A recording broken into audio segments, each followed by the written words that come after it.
అపోస్తలుల కార్యములు 13వ అధ్యాయము. అంతియొకయలోనున్న సంఘములో బర్నబా, నిగేరనబడిన సుమయోను, కురేనీయుడైన లూకియ, చతుర్థాధిపతి అయిన హేరోదుతో కూడా పెంచబడిన మనయేసు, సౌలు అను ప్రవక్తలును బోధకులును ఉండిరి. వారు ప్రభువును సేవించుచు ఉపవాసము చేయుచుండగా పరిశుద్ధాత్మ, నేను బర్నబాను సౌలును పిలిచిన పని కొరకు వారిని నాకు ప్రత్యేకపరచుడని వారితో చెప్పెను. అంతటా వారు ఉపవాసముండి ప్రార్థన చేసి వారి మీద చేతులుంచి వారిని పంపిరి.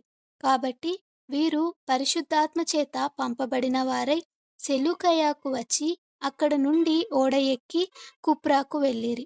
వారు సలామీలో ఉండగా యూదుల సమాజ మందిరములో దేవుని వాక్యము ప్రచురించుచుండిరి. యోహాను వారికి ఉపచారము చేయువాడై ఉండెను. వారు ఆ ద్వీపమంతటా సంచరించి పాఫు అను ఊరికి వచ్చినప్పుడు గారడివాడును అబద్ధ ప్రవక్తయునైన బర్ యేసు అను ఒక యూదుని చూచిరి. అతడు వివేకము గలవాడైన సర్గి పౌలు అను అధిపతి నొద్ద నుండెను.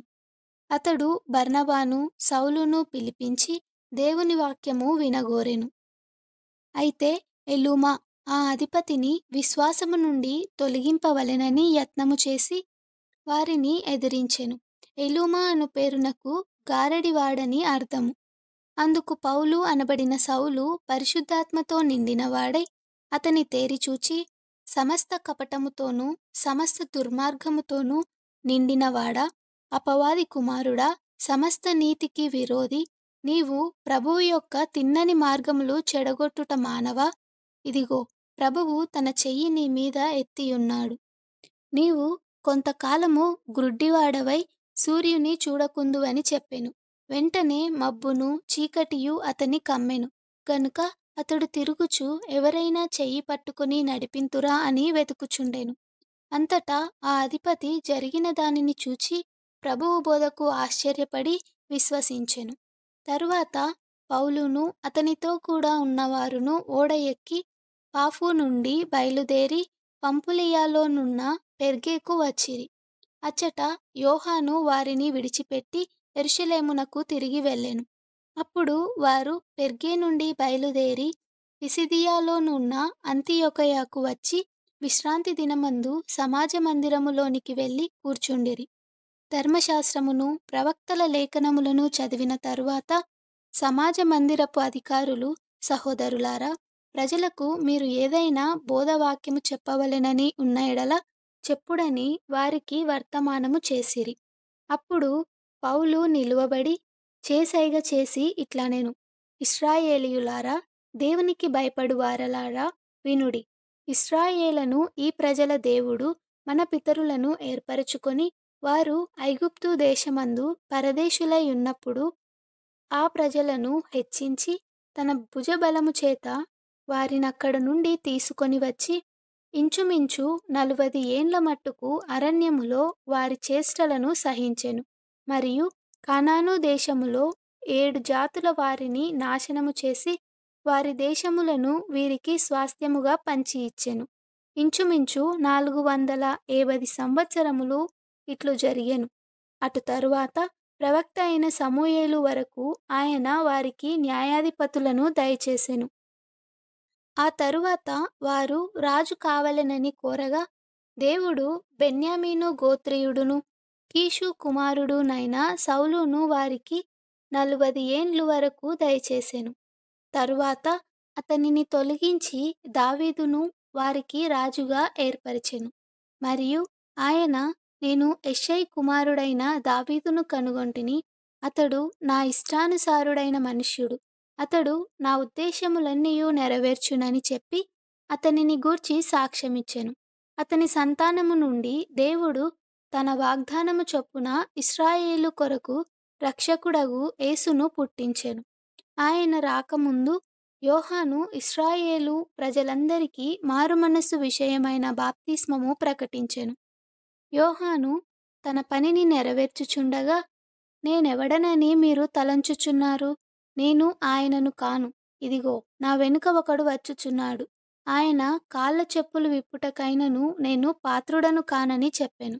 సహోదరులారా, అబ్రహాము వంశస్థులారా, దేవునికి భయపడు వారలారా, ఈ రక్షణ వాక్యము మన యొద్దకు పంపబడి ఉన్నది. యెరూషలేములో కాపురముండు వారును వారి అధికారులును ఆయననైనను ప్రతి విశ్రాంతి దినమున చదవబడుచున్న ప్రవక్తల వచనములనైనను గ్రహింపక ఆయనకు శిక్ష విధించుట చేత ఆ వచనములను నెరవేర్చిరి. ఆయన యందు మరణమునకు తగిన హేతువేదియు కనబడకపోయినను ఆయనను చంపించవలెనని వారు పిలాతును వేడుకొనిరి. వారు ఆయనను గూర్చి వ్రాయబడి ఉన్నవన్నీయు నెరవేర్చిన తరువాత ఆయనను మ్రానుమీద నుండి దింపి సమాధిలో పెట్టిరి. అయితే దేవుడు మృతులలో నుండి ఆయనను లేపెను. ఆయన గలిలయ నుండి యెరూషలేమునకు తనతో కూడా వచ్చిన వారికి అనేక దినములు కనబడెను. వారిప్పుడు ప్రజల ఎదుట ఆయనకు సాక్షులై ఉన్నారు. దేవుడు యేసును లేపి పితరులకు చేసిన వాగ్దానమును మన పిల్లలకు నెరవేర్చియున్నాడని మేమును మీకు సువార్త ప్రకటించుచున్నాము. అలాగే నీవు నా కుమారుడవు, నేడు నేను నిన్ను కంటిని అని 2వ కీర్తన యందు వ్రాయబడి ఉన్నది. మరియు ఇక కుళ్ళు పట్టకుండా ఆయనను మృతులలో నుండి లేపుటను బట్టి దావీదునకు అనుగ్రహించిన పవిత్రమైన వరములను మీకనుగ్రహింతును, అవి నమ్మకములైనవని చెప్పెను. కాబట్టి వేరొక కీర్తన యందు నీ పరిశుద్ధుణ్ణి కుళ్ళు పట్టనియ్యవని చెప్పుచున్నాడు. దావీదు దేవుని సంకల్పము చొప్పున తన తరము వారికి సేవ చేసి నిద్రించి తన పితరుల యొద్దకు చేర్చబడి కుళ్ళిపోయెను గాని దేవుడు లేపినవాడు కుళ్ళు పట్టలేదు. కాబట్టి సహోదరులారా, మీకు ఈయన ద్వారానే పాపక్షమాపణ ప్రచురమగుచున్నదనియు మీరు మోషే ధర్మశాస్త్రము వలన ఏ విషయములలో నీతిమంతులుగా తీర్చబడలేకపోతిరో ఆ విషయములన్నిటిలో విశ్వసించు ప్రతివాడును ఈయన వలననే నీతిమంతుడుగా తీర్చబడుననియు మీకు తెలియుగాక. ప్రవక్తల గ్రంథమందు చెప్పబడినవి మీ మీదికి రాకుండా చూచుకొనుడి. అదేమనగా, ఇదిగో, తిరస్కరించు వారలారా ఆశ్చర్యపడుడి, నశించుడి. మీ దినములలో నేనొక కార్యము చేసేదను. ఆ కార్యము ఒకడు మీకు వివరించినను మీరెంత మాత్రమును నమ్మరు అనెను. వారు సమాజ మందిరములో నుండి వెళ్ళుచుండగా ఈ మాటలను మరుసటి విశ్రాంతి దినమున తమతో చెప్పవలెనని జనులు వేడుకొనిరి. సమాజ మందిరములోని వారు లేచిన తరువాత అనేకులు యూదులును భక్తిపరులైన యూదామత ప్రవిష్టులును పౌలును బర్నబాను వెంబడించిరి. వీరు వారితో మాటలాడుచు దేవుని కృపయందు నిలకడగా ఉండవలెనని వారిని హెచ్చరించిరి. మరుసటి విశ్రాంతి దినమున దాదాపుగా ఆ పట్టణమంతయు దేవుని వాక్యము వినుటకు కూడివచ్చెను. యూదులు జనసమూహములను చూచి మత్సరముతో నిండుకొని దూషించుచు పౌలు చెప్పిన వాటికి అడ్డము చెప్పిరి. అప్పుడు పౌలును బర్నబాయు ధైర్యముగా ఇట్లనిరి: దేవుని వాక్యము మొదట మీకు చెప్పుట ఆవశ్యకమే.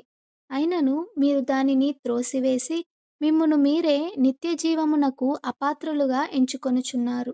గనుక ఇదిగో, మేము అన్యజనుల యొద్దకు వెళ్ళుచున్నాము. ఎలయనగా నీవు భూదిగంతముల వరకు రక్షణార్థముగా ఉండునట్లు నిన్ను అన్యజనులకు వెలుగుగా ఉంచియున్నాను అని ప్రభువు మాకాజ్ఞాపించెననిరి. అన్యజనులు ఆ మాట విని సంతోషించి దేవుని వాక్యమును మహిమపరిచిరి. మరియు నిత్యజీవమునకు నిర్ణయింపబడిన వారందరూ విశ్వసించిరి. ప్రభువు వాక్యము ఆ ప్రదేశమంతటా వ్యాపించెను. కాని యూదులు భక్తి మర్యాదలు గల స్త్రీలను ఆ పట్టణపు ప్రముఖులను రేపి పౌలునకు బర్నబాకును హింస కలుగజేసి వారిని తమ ప్రాంతముల నుండి వెళ్ళగొట్టిరి.